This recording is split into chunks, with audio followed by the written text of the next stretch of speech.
Sebelum bersama-sama kita mau belajar firman Tuhan, kita mau berdoa.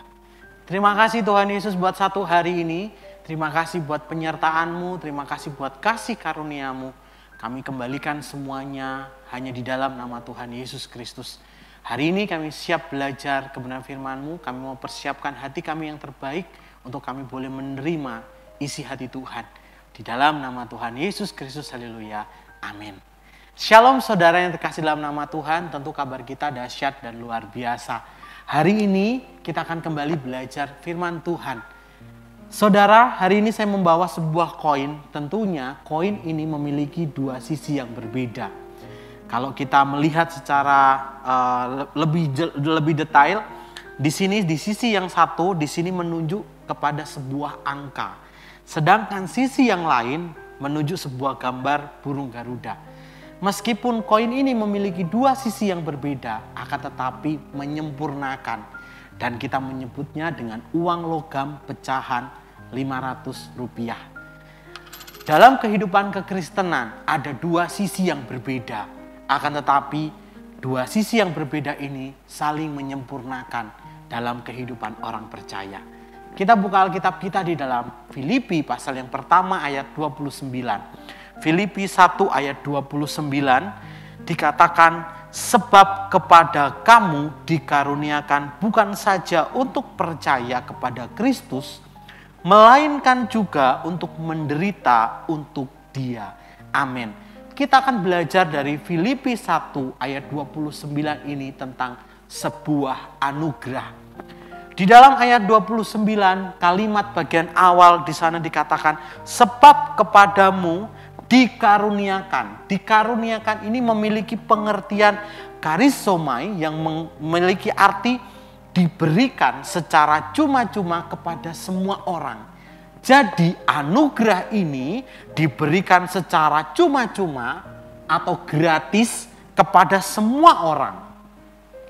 Dua anugerah ini apa sih? Kita akan belajar. Dua anugerah ini apa? Yang pertama, di sini dikatakan, sebab kepada kamu dikaruniakan bukan saja untuk percaya kepada Kristus. Anugerah yang pertama adalah percaya kepada Kristus. Percaya adalah menerima Injil sepenuhnya, meyakini bahwa Yesus Kristus lahir ke dunia, Dia adalah anaknya yang tunggal, Ia menderita, Ia disalibkan, Ia mati. Di hari yang ketiga, Dia bangkit dari antara orang mati, kemudian Dia naik ke surga dan duduk di sebelah kanan Allah. Dan kita bersyukur bahwa kita menerima anugerah ini. Bahkan di dalam Yohanes 3 ayat 16 di sana dikatakan, karena begitu besar kasih Allah akan dunia ini, sehingga Ia telah mengaruniakan anaknya yang tunggal, supaya setiap orang yang percaya kepadanya tidak binasa, melainkan beroleh hidup yang kekal. Nah, di sini adalah sebuah saya katakan keuntungan, karena dikatakan yang percaya kepadanya mereka tidak binasa dan mendapatkan beroleh hidup yang kekal. Akan tetapi saudara, di dalam Yohanes 3 ayat 16 ada pesan tersirat juga. Bagaimana ketika kita percaya kepada Kristus, kepada Yesus Kristus, berarti rancangan Allah yang semula dinyatakan kembali, digenapkan kembali dalam kehidupan kita. Kenapa? Saya meminjam kata depending, karena pada waktu itu Allah memiliki rencana yang mulia, akan tetapi karena dosa, rancangan-rencana Allah dipending dulu. Kemudian kita percaya menerima Yesus sebagai Tuhan dan Juru Selamat dalam hidup kita. Dan rencana yang semula itu, rancangan yang semula itu digenapkan, dinyatakan kembali dalam kehidupan kita. Sungguh luar biasa. Akan tetapi banyak orang di luar sana memiliki konsep pemikiran yang berbeda. Bahwa ketika mereka percaya menerima Yesus Kristus, berarti hidup mereka diberkati. Hidup mereka berkelimpahan. Hidup mereka ada mujizat. kemudian hidup mereka merubah nasib mereka. Tidak ada yang salah dengan hal itu, Bapak Ibu Saudara. Akan tetapi konsep dari kekristenan, tujuan dari kekristenan bukan soal berkat, bukan soal mujizat, bukan soal merubah nasib. Akan tetapi konsep dari kekristenan yang sebenarnya adalah kita mengenal pribadi Allah itu sendiri. Sekali lagi, konsep benar tentang kekristenan adalah kita mengenal pribadi Allah itu sendiri. Bagaimana kita bisa mengenal pribadi Allah itu sendiri? Yaitu lewat anaknya, Yesus Kristus. Yesus adalah gambaran cerminan Allah yang mulia. Dari pribadi Yesus kita belajar menjadi ciptaan atau gambar Allah yang sesungguhnya. Jadi di dalam poin yang pertama, percaya kepada Yesus ini bukan hanya sekedar kita menjadi orang Kristen. Bukan sekedar kita percaya kepada Yesus, saya sudah diselamatkan, kemudian hidup saya penuh diberkati oleh Tuhan, mujizat terjadi dalam hidup saya setiap hari, bla bla bla, tidak ada yang salah. Akan tetapi konsep kekristenan yang sebenarnya adalah pengenalan kita terhadap Tuhan yang benar. Saya katakan ini kepada setiap kita yang mendengarkan. Jikalau ada saudara yang belum menerima Yesus, ini adalah kesempatan untuk kita menerima Injil itu. Bahwa dikatakan, karena begitu besar kasih Allah akan dunia ini, Ia mengaruniakan anaknya yang tunggal kepada semua orang yang percaya kepadanya. Terima Yesus sebagai juru selamat dalam hidupmu. Yang kedua, anugerah yang kedua yang diberikan kepada setiap kita, yang kedua adalah, saya melanjutkan ayat 29 yang selanjutnya, melainkan juga untuk menderita untuk Dia. Yang kedua, anugerah yang kedua adalah menderita untuk Dia. Nah, di bagian anugerah yang kedua ini, kebanyakan orang percaya ini mundur dari iman mereka, mundur dari pengiringan mereka. Karena apa? Karena ini berbicara tentang penderitaan. Yang namanya penderitaan itu tidak ada yang enak. Saya katakan tadi di awal, mengikut Yesus, sebagian besar orang berkata bahwa mengikut Yesus itu enak. Hidup berkelimpahan, mujizat terus, diberkati terus. Tidak ada yang salah dengan hal itu. Akan tetapi gini, ketika kita diizinkan dalam situasi yang mendesak, situasi dalam penderitaan, kemudian kita berdoa sampai kita ngejerit sama Tuhan, tapi Tuhan belum jawab doa kita, apakah kita tetap masih bertahan dalam iman kita, atau kita menyangkal iman kita? Dan kebanyakan orang pada waktu bagian ini mereka banyak meninggalkan Tuhan.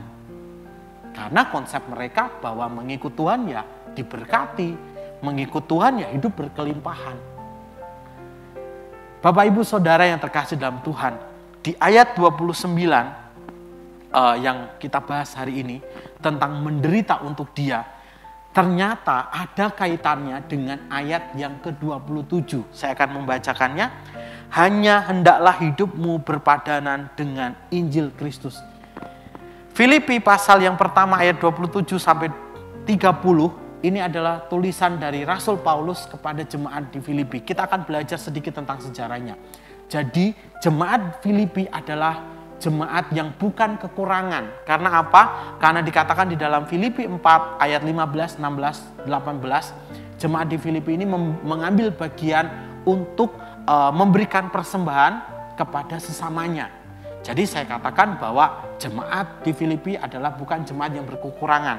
Akan tetapi yang menjadi permasalahan di sini adalah ada sekelompok orang yang menentang ajaran Rasul Paulus yang mengakibatkan perpecahan dalam kehidupan jemaat di Filipi. Oleh sebab itu Rasul Paulus menasihatkan kepada jemaat di Filipi bahwa sesuatu itu bisa terjadi dalam kehidupan kekristenan mereka. Oleh sebab itu dikatakan di ayat 30, dalam pergumulan yang sama seperti yang dahulu kamu lihat padaku. Rasul Paulus pernah mengalami hal ini juga. Oleh sebab itu Rasul Paulus menasihatkan di ayat yang ke-27, hendaklah hidupmu berpadaan dengan Injil Kristus. Menderita untuk Dia bukan memiliki pengertian seperti ini ya, saudara. Menderita karena dosa, karena kesalahan saya, bukan. Menderita untuk Kristus, menderita untuk Dia adalah ketika kita hidup benar di hadapan Tuhan.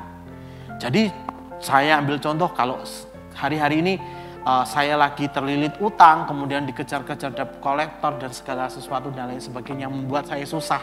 Kemudian saya berkata, Tuhan, aku menderita ini untuk-Mu. Itu bukan menderita untuk Tuhan. Tapi menderita untuk Tuhan adalah ketika kita menderita karena kita percaya kepada Kristus. Itulah yang terjadi nantinya di jemaat Filipi. Menderita untuk Dia adalah harga yang harus dibayar oleh pengikut Kristus. Dikatakan di dalam Matius pasal yang ke-16 ayat 24, Yesus berkata kepada murid-muridnya, setiap orang yang mau mengikut aku, ia harus menyangkal dirinya, memikul salibnya, dan mengikut aku. Jelas. Kita percaya kepada Yesus, kita menerima Yesus, berarti kita harus memikul salib kita. Berbicara tentang penderitaan, penderitaan itu bukan sesuatu hal yang harus kita hindari. Justru dalam penderitaan itu membawa kebaikan dalam kehidupan kita. Kenapa? Saya katakan bahwa dalam penderitaan berarti kita dipercaya memikul salib. Kemudian yang kedua, dalam penderitaan berarti merupakan latihan iman kita di hadapan Tuhan. Tentunya dalam kehidupan kekristenan kita tidak mau menjadi Kristen yang hanya sekedar Kristen.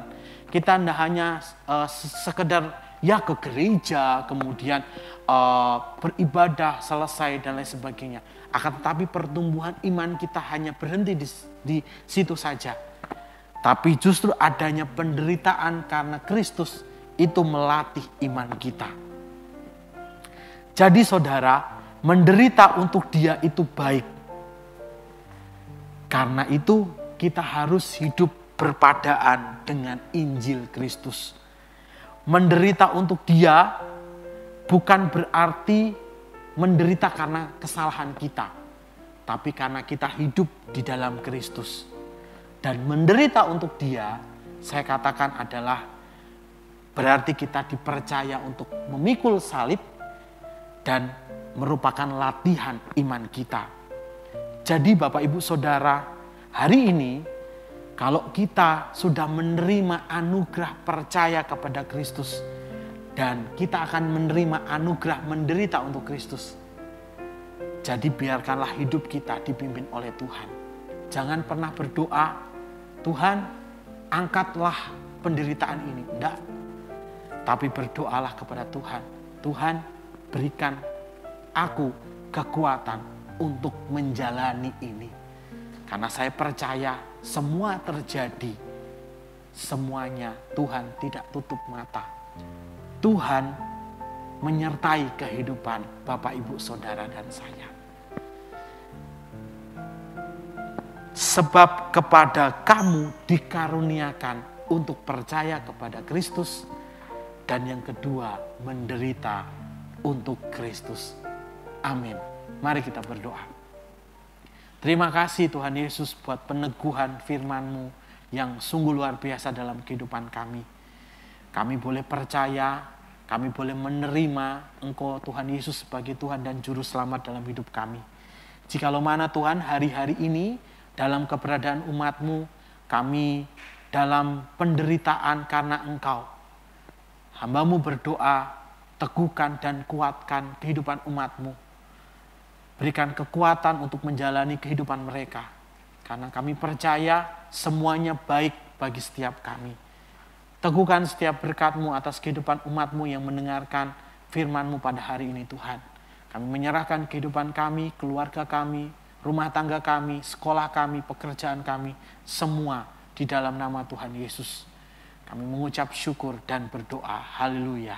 Amin. Tuhan Yesus memberkati. Teguhkan dan kuatkan kehidupan umat-Mu.